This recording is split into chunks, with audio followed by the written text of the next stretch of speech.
Hello, I am Rebecca Kramer, and this is my Capstone project for the Master of Science in Instructional Design and Technology program at Trevecca Nazarene University.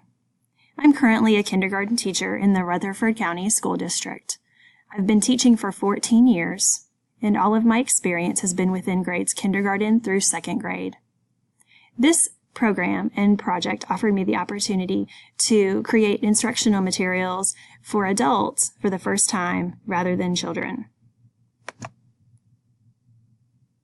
My project, the Design and Development of Kindergarten Language Arts Training for Parents of Rutherford County School District, is a training course for parents that came about due to a survey that was administered in August of 2018, the beginning of our school year, where over 62% of parents expressed an interest and desire to help their children with schoolwork at home, but lacked the knowledge to help them effectively. The reason for selecting this project is that it would create training opportunities for all interested kindergarten parents to attend, which would provide reading and decoding strategies, as well as activity suggestions to engage in at home. This information, when implemented at home, would provide continued academic support beyond school hours that's seamless and consistent with the lessons taught in the classroom. Kindergarten students receiving academic support at home may lead to increased retention of information and a consistent use of reading strategies used on a regular basis, ultimately improving academic achievement that we measure by the Tennessee state standards through benchmark testing. My goal is to prepare my kindergarten students for first grade by giving them a strong academic foundation that includes reading skills. When parents of these students are equipped to support their child's learning at home, student achievement has proven to improve over time. This project would educate kindergarten parents on the content their children are learning daily, as well as strategies being used to teach this content so that they may consistently support the use of these same strategies at home. This training is offered to parents in our elementary school library computer lab, where many desktop computers are available for all of the parents to attend at one time. A translator may be needed. However, I was able to use a program called Articulate 360, and it provides translation within the program to translate the language. So translators are on hand for questions and troubleshooting issues. However, the program itself has a translating option. The project timeline began in August of 2018, where I identified the problem from the parent surveys that were administered at the beginning of the school year. In September, I found my subject matter experts, two reading instructional coaches from my elementary school, Sarah Johnson and Anna Sturm. I met with them throughout the month of October on 3 different occasions to come up with our material. I finalized the course objectives in October and completed a risk analysis and finalized details such as the training location and as well as the storyboard prototype in December of 2018. I also secured translators and presented the storyboard to my stakeholders, which were my subject matter experts and a couple of parents. I presented my project in January 2019, and a summative assessment follows this training. In March of 2019, I will have a home survey, which is a confirmative assessment that will help for future planning of this training to make adjustments as needed and to see and measure any long-term benefits that happen from this training, or if additional adjustments need to be made for better long-term support for those parents. So the project itself was completed in Articulate 360, and it's very easy to navigate for parents that do not have a lot of experience using online programs. The course objectives. There are 3 of them. The first objective is that the parents will understand and describe the 4 content areas of kindergarten English language arts. They will describe 2 strategies for practicing each content area of English language arts, and they will be able to implement at least 2 strategies for reinforcing each of those areas of English language arts. The training itself was broken down into 4 sections by each of those reading components that I will focus on. Phonemic awareness is first, and followed by phonics, then reading fluency, and then comprehension. Each module in this training has an academic piece where the parents will find out about what this content area means, as well as reading strategies to support this at home.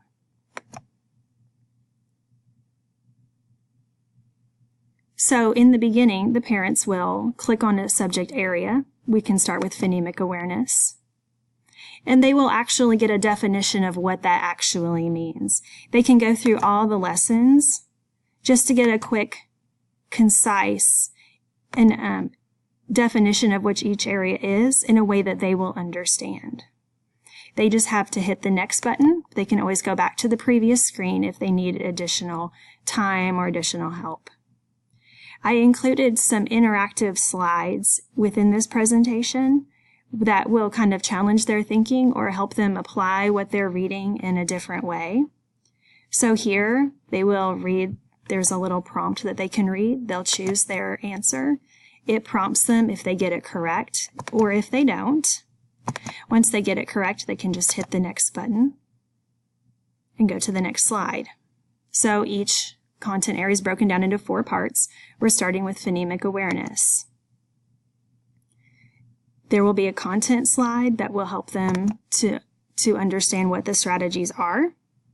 So there are 3 parts here that they can click on each part. I would prompting them to start in order because they are simple and they get more complex as you go and they build on each other.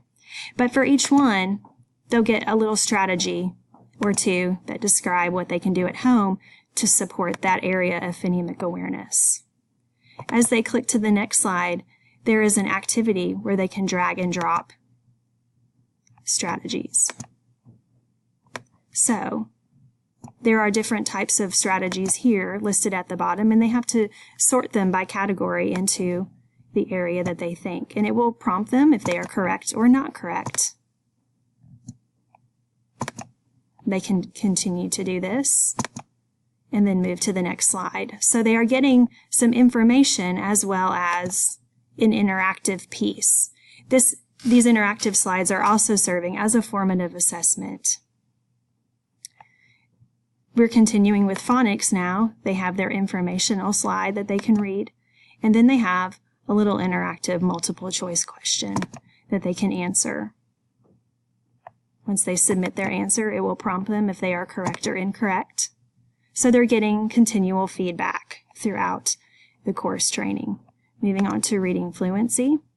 I've actually included a video in this one. There's a little video link that they can watch that's very short, about 2 minutes long. Then there's a little multiple choice question that they can answer. And once submitting their answer, they can move on. So that constant feedback will kind of help them assess their own learning as well. Again, if they ever need more time, they can always go back to a previous slide. Now, moving on, the next section is reading comprehension. And at the end, I just kind of sum up some key points for each parent to remember. They're just short and concise, 3 points that I would want them to kind of remember that kind of summarize the training itself. And at the end, I have a survey. This survey serves as my summative assessment. It is rated by a number system from strongly agree to strongly disagree. And it's pretty simple. They just click on it and the word pops up if they forget what that number corresponds to.